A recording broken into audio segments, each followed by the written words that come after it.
I loved hearing Amy's story this morning about the good president. When she showed it to me last week and said that's what she was going to tell the kids, I loved it. I said, that sounds great. I am totally in favor of that kind of leader.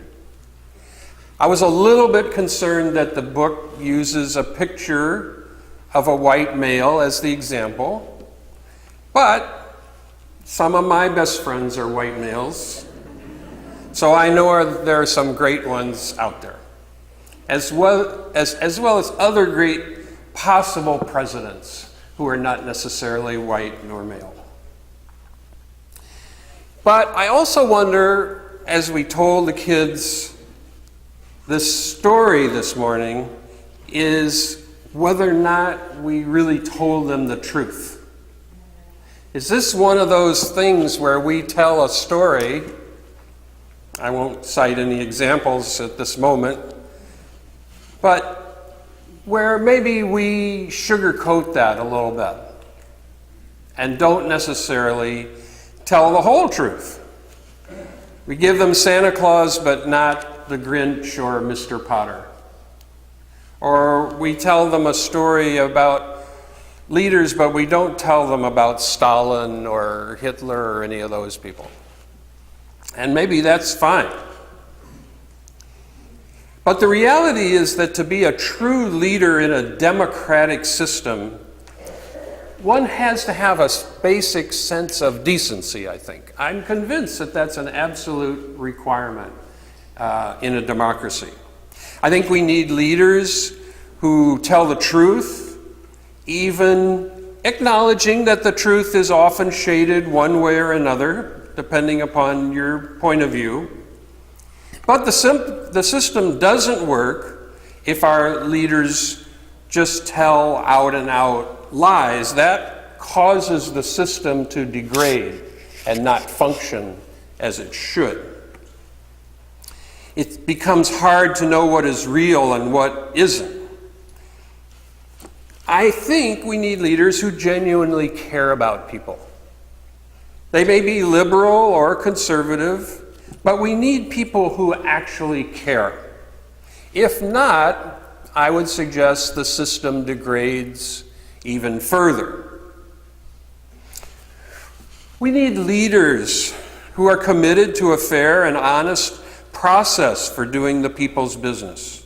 We need people who do not cheat, who want everyone to be heard, who want everyone to be able to vote, to have every vote counted, who don't try to manipulate elections through fake news or fake websites, or we don't need people from another country interfering with our election either.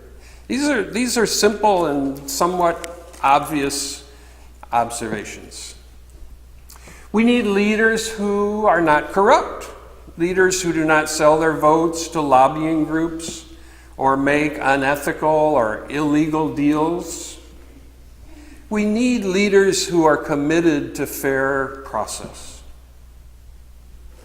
We also need to have leaders who are committed to basic civil rights and human rights, who are not racist or biased or white supremacist, who defend the rights of all people equally, and are committed to a just criminal justice system that treats all equally regardless of any category, superficial way we put people in categories. We just need good, just, fair, honest people. Just that. Just like in Amy's story. She nails it. That's all we need.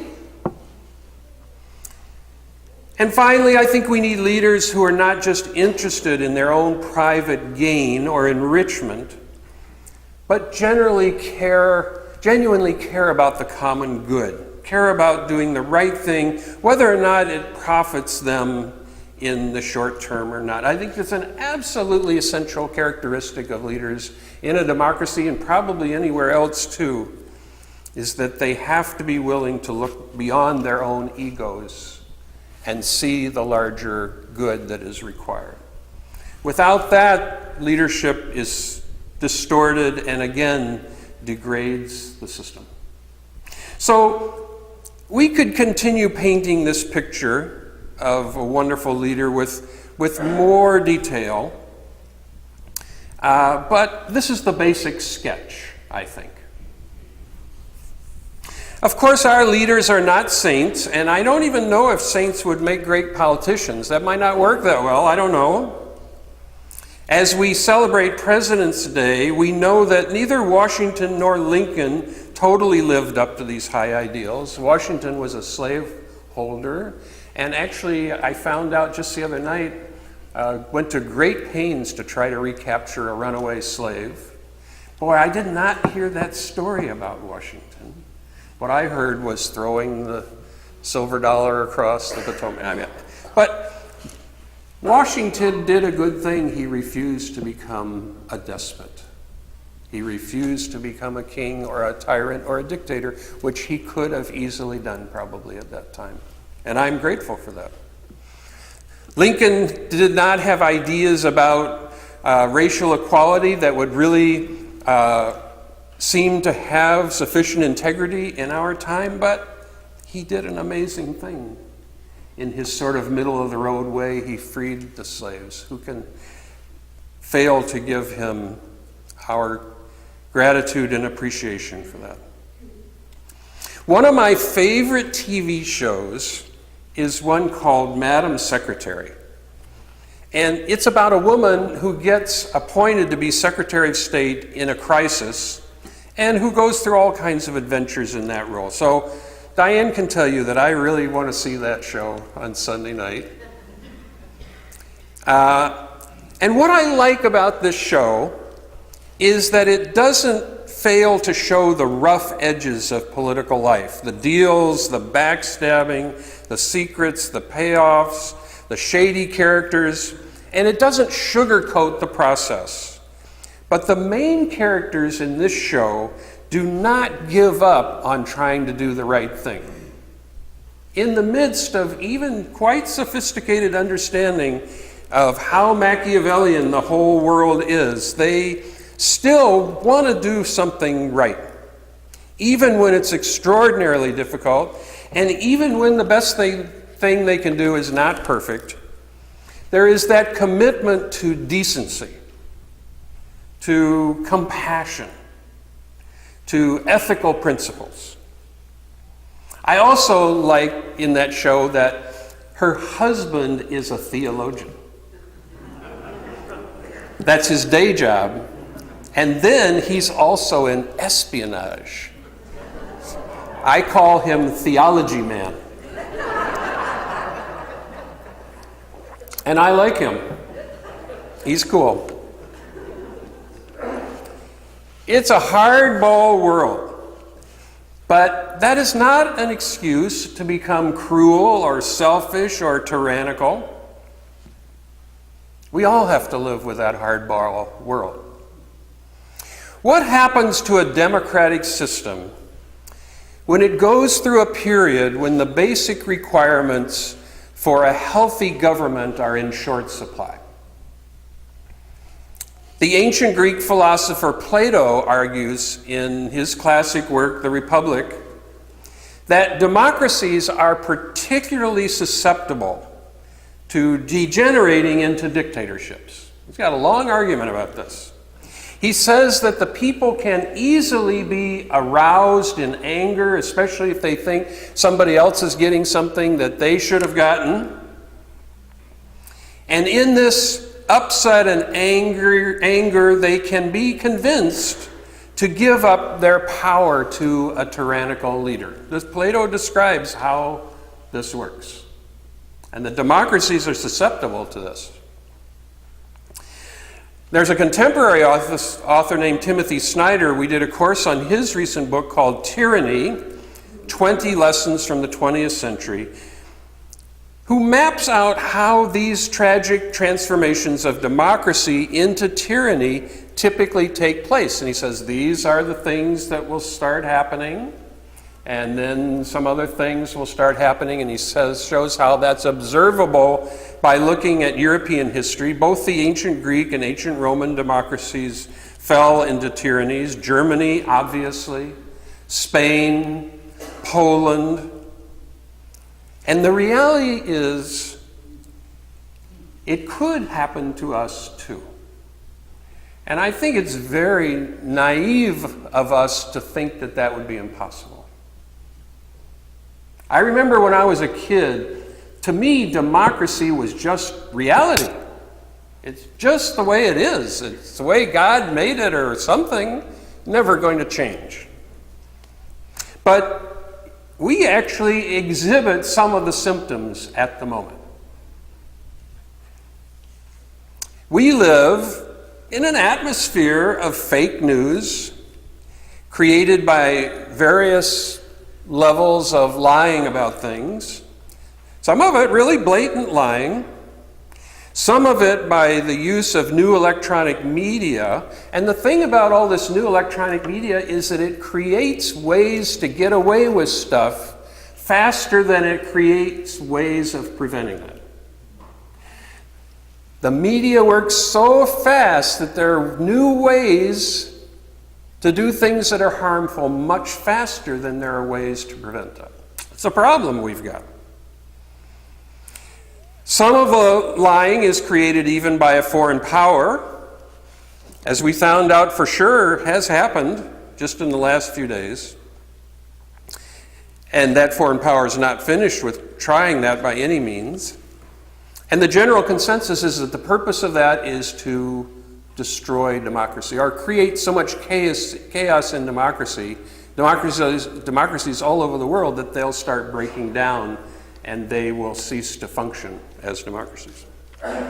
And some of the lying, as you well know, is coming straight from the top, from a leader who we most urgently need to be a model of decency, like Amy Stewart. So unfortunately, at this very moment, by the way, if you see this differently, then more power to you. Let's go down to Panera's and talk about it. But the regime in power, in the view of so many, seeks to manipulate the judicial branch as well by firing law enforcement officials that it doesn't like. It seeks to create chaos in government agencies by leaving many jobs unfilled and then appointing totally unqualified people to fill other jobs, and in some cases appointing leaders to head agencies who are actively dedicated to sabotaging the mission of that agency. There is a lack of concern for the worth and dignity of all people in our land. Racial bias is the worldview of our current regime, and neither human rights nor civil rights nor voting rights are in their mission statement. The word democracy, by the way, I heard from one of the pundits on TV, the word democracy was not used in the State of the Union message. The word democracy did not occur in that speech. You know, there are people out there who count these words. There weren't any of those to count in that particular speech. So we could go into this more, but I'm going to stop talking about this stuff because it's such a nice day. So I don't want to be a downer. But I also think we have to confront the reality that our democracy is not in a healthy condition at this moment, and is really under attack from various different angles.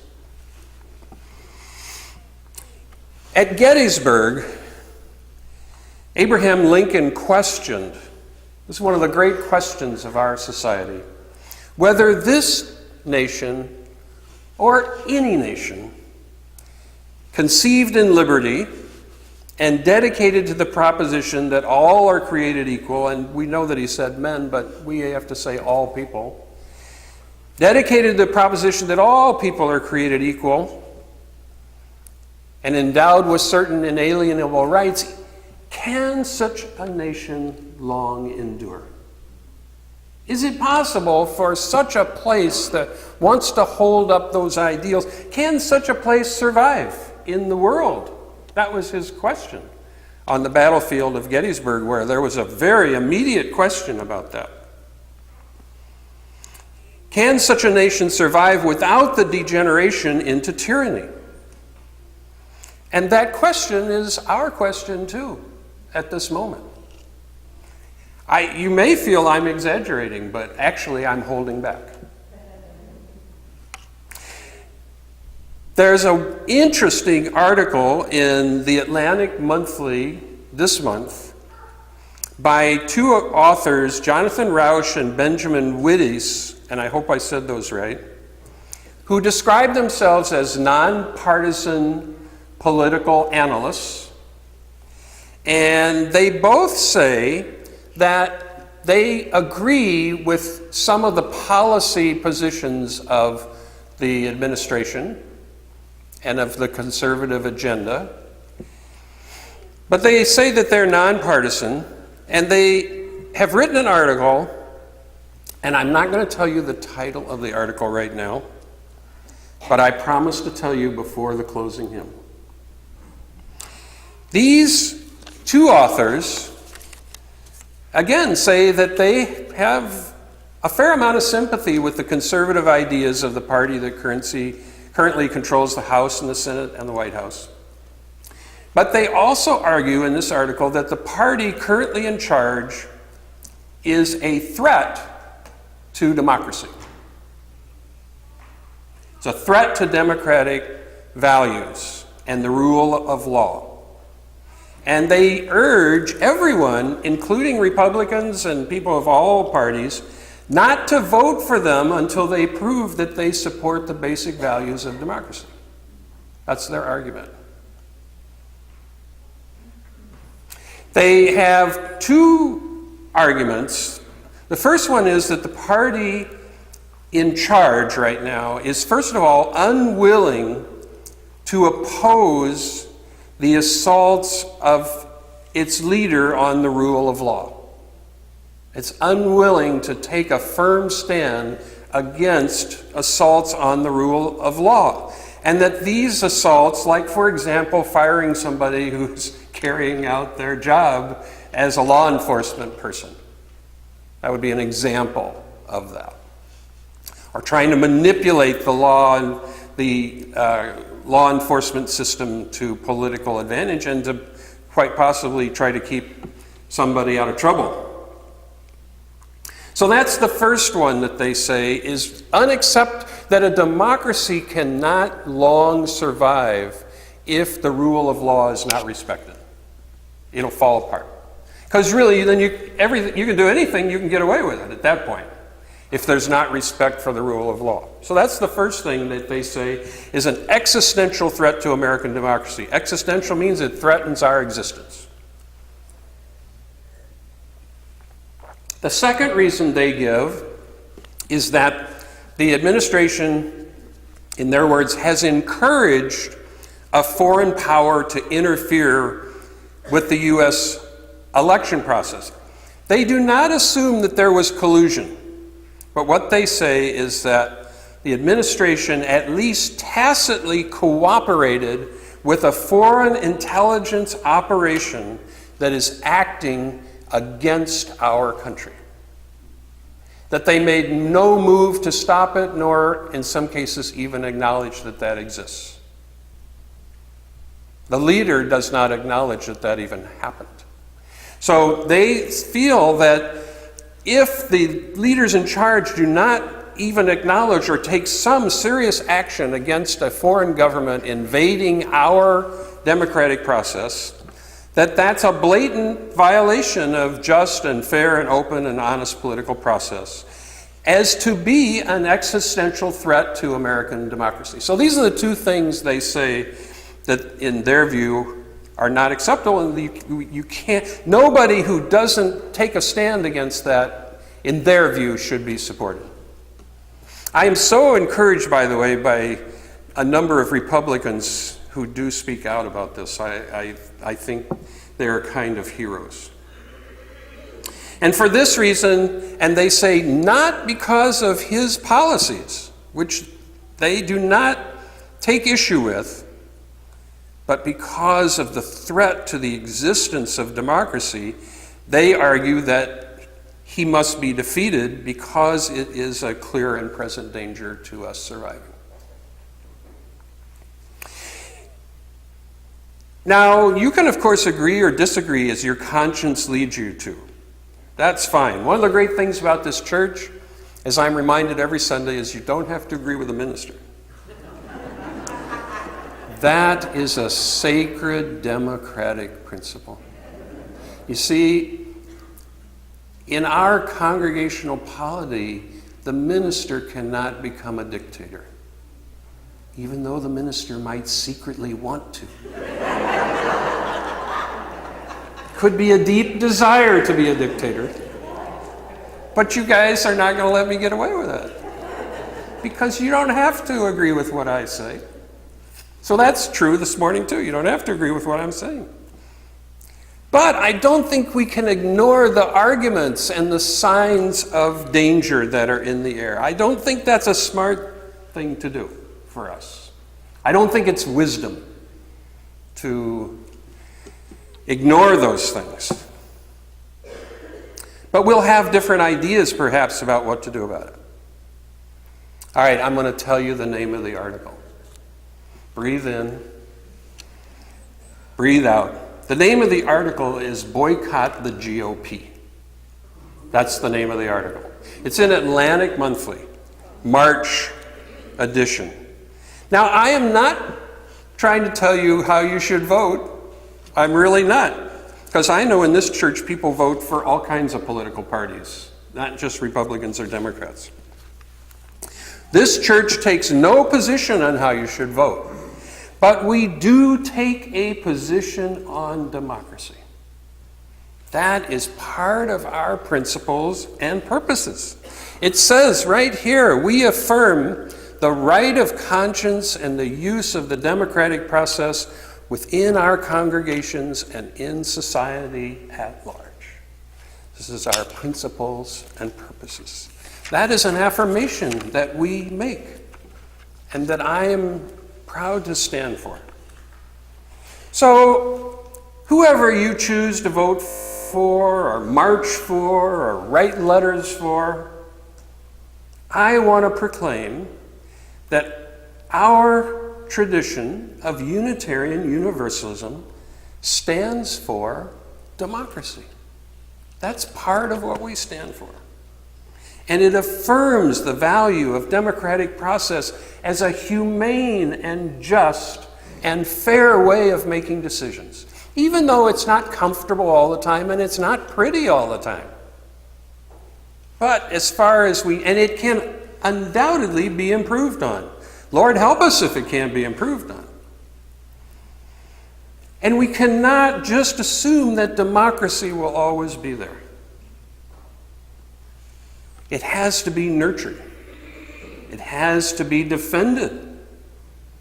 It has to be supplied with voters and leaders who care about honesty, who care about all the people, not just some of them, who stand up for fairness, who defend ethical process and impartial justice. It just won't work anyway. It starts to degrade. People start to not pay any attention. They say, oh, it's ridiculous anyway. It starts to not have any structure. There's no place to appeal to when something is wrong, if those institutions don't work. Strangely enough, democracy requires an element of idealism to stay on track. It won't work just in a Machiavellian way. You have to care about it. Grossly unethical people can throw it off track. And left unopposed, they can turn democracy into tyranny. There are signs of that at the moment. So what do we do? I love The quote of Frances Moore LePay, she says, "The cure for democracy is more democracy." That's the cure. We need more democracy. We have to faithfully execute the office of citizen. That's the one most of us are in. We have to vote. We have to ask questions. We have to ask our caring and decent GOP and evangelical friends and family who we love, do they really support the grossly unethical conduct of the current regime? Do they really want to be associated with them?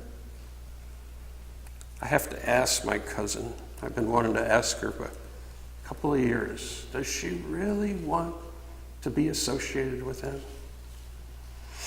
We need to support candidates who have the qualities that we so urgently need. We need to write letters, and we need to march to spotlight basic issues of human rights and civil rights.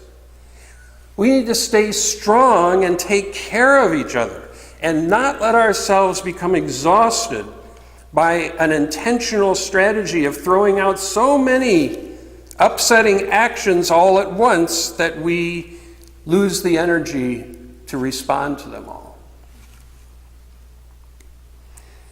Some of us will need to run for public office. Some people in this room will probably need to run, or maybe some of the kids, but don't put it off on the kids. Can't wait that long. Some of us need to run for public office. We need to make allies across the whole spectrum of American life.